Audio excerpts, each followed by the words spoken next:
Good morning, children. So now we are going to discuss the topic of uniform circular motion. If an object is moving in a circular path with a constant speed, so we can say that that object is performing uniform circular motion. So we can consider that situation as consider an object is moving in a circular path of a radius r. Let r is considered as a radius of the circle. So it is moving with a uniform speed, and so let r is considered as its radius. So we can say that let b is considered as its velocity of this particle. Like initially this object is at this point b only.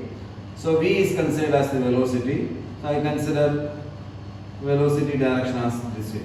You know that tangent which is drawn at that point will give you direction of velocity. So this is initial velocity of this particle.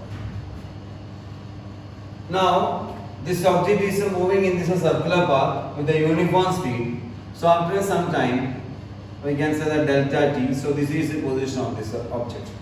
So I mentioned this position as a p dash, and the velocity of this object is considered as what is that letter v dash is considered as the velocity of this object, and it moves an angle letter delta theta and in a time interval of delta t. So you can see that initially this object is at this point p only. So corresponding position vector is r. It is moving through this circular path. Let delta s is a distance traveled by this object. Let delta s is considered as the distance traveled by this object, and finally reaching at this point p dash. Let r dash is the final position vector, we can say that, and so we can representing this is our displacement vector. I represent the displacement vector also here. So you can see that. So this way we are representing our displacement vector. So displacement vector is considered as a delta r. So delta r is our displacement vector. So that is also we are taking along this direction. So you can see that this is the way only object is moving in a circular path with a uniform speed. Now here we can representing velocity along this direction. After some time object is reaching at this point with p dash, the velocity corresponding velocity is along this direction. So the same velocity vector we can redraw here. So this is our corresponding point O only. So I can representing the same situation here. You can see that at this point corresponding to this point only. So I mentioned as a G corresponding point. So this velocity vector I am taking along this direction, same direction magnitude like this. So this is our velocity vector V, and V dash is I am taking along this direction only. So this is our V dash. You can see that velocity vector along this direction we are taking V dash, and this is our, you can say, resultant vector we are taking. So V and delta V is taken along this direction, because we know V plus delta V is equal to what is the resultant vector V dash. V plus delta V is corresponding to our resultant vector. So see that in all situations you can see that this velocity vectors are always perpendicular to their position vector. V is perpendicular to their corresponding position vector. V dash is also perpendicular to their corresponding position vector. Similarly, in the case of delta V also, delta V change of velocity. Delta V is also acting towards perpendicular to this what is that, the change of vector. That means delta R, and it is always acting towards the center. So by this situation we can define the acceleration as change of velocity means there should be an acceleration. So we can consider the acceleration as what is that, the instantaneous acceleration. Acceleration as we know that limit delta t tends to 0, delta v divided by delta t. We are considering the magnitude of delta v only. So limit delta t tends to 0, delta v divided by delta t. I said this is a G only. I go mark this point. I mark this point as a H and corresponding this point as a I. So you can see this diagram. The velocity vectors are always perpendicular to their corresponding displacement vector. Velocity vectors are perpendicular to their displacement vector. That means this triangle, you can see that OPP dash and GHI. So we can say that what is that OPP dash and GHI are similar triangles. Are similar triangles.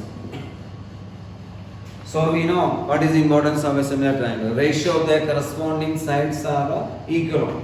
So that property of a similar triangle we are using here also. We are considering the ratio of their corresponding sides. What is that? Here we are taking delta R by R. So you can see that delta R by R is equal to, from this, what is that? We can see that delta V by V. So delta V divided by V. So this is where we are taking the ratio of their corresponding sides are equal. So we know R is corresponding to what is that? Magnitude wise they are radius only. So delta R divided by R is equal to, what is that? Delta V by V we can mention. That means our equation becomes delta R by R is equal to delta V by V. That means from this we can find the value of delta V. What is this value of delta V from this equation? You can see that magnitude of delta V. So delta V is equal to what is coming? Delta R divided by R into V is coming. Yes. So we can substitute this value in our equation number 1. So we can substitute what is coming? Acceleration A is equal to, you can see that A is equal to what is coming? Limit delta T tends to 0, delta V by delta T. Delta V is corresponding to this only. So we can substitute. What is that? Delta R divided by R into V divided by delta T. We can take. So this way we can rearrange in our equation. So equation becomes, so acceleration A is equal to, you can see that limit delta T tends to 0. V and R are constant, so we can take it outside. V by R into, you can see that limit delta T tends to 0. What is coming? Delta R by delta T. Delta R by delta T. You know this thing. Limited delta T tends to 0, delta R by delta T. What is that? That will give the instantaneous velocity on it. So the equation becomes A is equal to V by R into V is coming. So we can write this equation as acceleration A is equal to what is coming? V square by R. So our equation for acceleration is considered as V square by R. And we know, I already said the change of velocity is acting towards the center. So this acceleration is a center sitting on, acting towards the center. So we call this acceleration as a centripetal acceleration. So we are represented as AC. AC is equal to V squared by R. So the object is performing a uniform circular motion. The centripetal acceleration is acting towards the center is given by V squared by R. Now we can modify this formula in terms of what is that? Angular speed. So our actual equation is centripetal acceleration is given by V squared by R only. AC is given by V squared by R. We can modify this. How we can modify this in terms of angular velocity? I will write here. Remove this. So our equation is you can see that our equation for acceleration is, I will write here. Please listen. So acceleration is given as V squared divided by R. Centripetal acceleration is given. Now we are going to modify this equation. Centripetal acceleration V squared by R. How we can modify this? We can see that from this angular velocity we can find. Angular speed. Like omega is considered as the angular speed. Omega is equal to what is that? Delta theta divided by delta t. Also, we can find our velocity v. V is equal to what is that? Distance divided by time only. That means that p dash is the distance covered by this object. So we can take it as p dash divided by delta t. p dash is corresponding to what is that? p dash I mentioned as a delta s. So delta s divided by delta t. I am talking about this distance traveled by this object. S means p dash, or we are taking as a delta s. So velocity v is equal to p dash divided by delta t, or what is that, delta s by delta t. So corresponding speed also we are getting as a linear speed, we are getting as distance divided by time, delta s by delta t. Now we can find this distance delta s. How will you find this distance delta s? We know angle is equal to arc by radius. Angle is considered as arc by radius. This formula we know. So that formula corresponding to this we can use. So delta theta is equal to arc is corresponding to what is that? Delta s by arc, radius. Radius is corresponding to what is that? Arc. So delta s we can say that r into delta theta.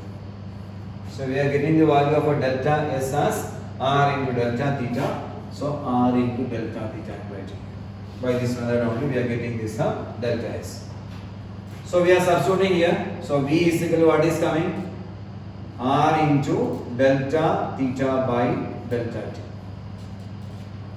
So now you see that this linear speed v is equal to r into delta theta by delta t. So delta theta by delta t already we mentioned. What is that term? Omega. So we can mention our equation as r omega. So v is equal to r omega, and that value of a v we are substituting in our equation number. So this is our equation number 2 we can substitute. So we are substituting on our equation number 2. You can see that.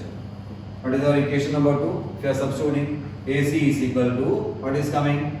V is equal to r square. R omega square divided by r.